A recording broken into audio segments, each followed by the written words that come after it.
ครูโยอยากเล่าจากหนังสือเรื่องความสุขของกะทิประพันธ์โดยงามพันธ์เวชชาชีวะตอนที่27บทส่งท้ายพรุ่งนี้โรงเรียนจะเปิดเทอมปีการศึกษาใหม่แล้วกะทิดีใจที่จะได้เจอเพื่อนๆแต่สำหรับวันนี้กะทิก็มีเรื่องให้ดีใจเหมือนกันเพราะพี่ทองพายเรือให้หลงลุงมารับบิณฑบาตแต่เช้า เมื่อหัวเรือยื่นพ้นคุ้งน้ำเสียงพายกระทบน้ำก็ดังชัดท่ามกลางความเงียบที่มีละไอเย็นจางๆของน้ำค้างที่ค่ำคืนก่อนลืมทิ้งไว้รอยยิ้มของพี่ทองเรียกรอยยิ้มจากทุกคนที่ได้เห็นเหมือนเดิมตาถึงกับหัวเราะไปร้องทักไปพร้อมๆกันว่าเอ้ย ว่าไงอเมริกันบอยชุบตัวที่เมืองนอกมาแล้วสินะพี่ทองยกมือไหว้นอบน้อมเกินเหตุอย่างเคยและมีแต่รอยยิ้มแทนคำตอบตาจึงหันไปหาหลวงลุงกะทิได้ยินเสียง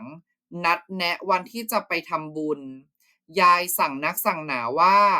ตาอย่าลืมถามวันจากหลวงลุงขืนลืม มีหวังเช้านี้ไม่ตาก็กะทิคงต้องมีกรดในกระเพาะอาหารมากกว่าปกติระหว่างมื้ออาหารเช้าเพราะยายคงบ่นไม่เลิกพี่ทองบอกว่ามีของมาฝากกะทิด้วยหนังสือดูดาวนั่นเองเล่มโตปกแข็งภาพสีชวนอ่านราวกับรู้ใจพี่ทองรีบบอกว่าไม่แพงเลยหนังสือที่โน่น น่าซื้อน่าอ่านทั้งนั้น แต่ขนมาไม่ไหวกะทิขอบคุณพี่ทองแล้วมองดูพี่ทองพายเรือจากไป กว่ากะทิจะมีเวลาว่างเปิดดูหนังสือดาราศาสตร์ก็ค่ำแล้วกะทิเคยอยากรู้ว่าฟ้าที่มองจากตรงนี้กับที่บรรยายไว้ในหนังสือจะเหมือนกันไหม แต่ยังไม่ทันจะลองสะกดอ่านภาษาอังกฤษ ก็พบกระดาษแผ่นหนึ่งสอดอยู่หน้าแรกๆของหนังสือที่จริงไม่ใช่กระดาษแต่เป็นโปสการ์ดภาพท้องฟ้ายามค่ำคืนที่ไหนสักแห่งลายมือของพี่ทองจ่าชื่อที่อยู่ของกะทิเรียบร้อยแถมยังติดสแตมป์ไว้ด้วยหวัดดีกะทิตั้งใจจะหย่อนโปสการ์ดใบนี้ลงตู้แต่นึกขึ้นได้ว่าเรียนแบบใครสักคนเล่นน่าจะสนุกกว่า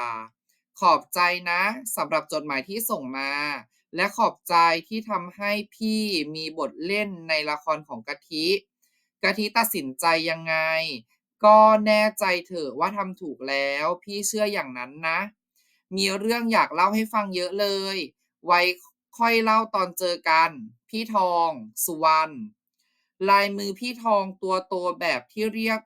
ว่าโตเท่าหม้อแกงที่เขียนมาได้หลายประโยคบนเนื้อที่จำกัดแบบนี้ก็เก่งแล้วกะทิดีใจที่พี่ทองเข้าใจกะทิและไม่โกรธที่กะทิทำลงไปแบบนั้นคืนนั้นกะทิเปิดกล่องขนมเก่าๆที่ใช้เก็บของส่วนตัวใส่โปสการ์ดของพี่ทองลงไปรวมกับจดหมายของแม่จดหมายฉบับที่แม่เขียนถึงพ่อจดหมายฉบับที่กะทิตัดสินใจไม่ส่งไปรษณีย์วันนั้นกะทิส่งจดหมายไปต่างประเทศก็จริงแต่เป็นจดหมายที่ส่งไปถึงพี่ทองวิธีนี้ทำให้กะทิไม่ต้องอธิบายให้ลุงตองนากันและนาดาฟังว่ากะทิตัดสินใจเช่นนี้เพราะอะไรบางทีชีวิตก็ไม่มีคำอธิบายแม่เคยบอกไว้อย่างนั้นไม่ใช่หรือและระหว่างแม่กับกะทิก็เชื่อว่าแม่เข้าใจได้โดยที่กะทิไม่ต้องอธิบายกะทิกราบพระก่อนนอนพรุ่งนี้ต้องตื่นแต่เช้าไปโรงเรียนทุกอย่างเหมือนเดิมไม่มีอะไรเปลี่ยนแปลงแล้วเสียงตะหลิวของยายก็จะปลุกให้กะทิตื่นขึ้นพบกับโลกใบนี้อีกครั้ง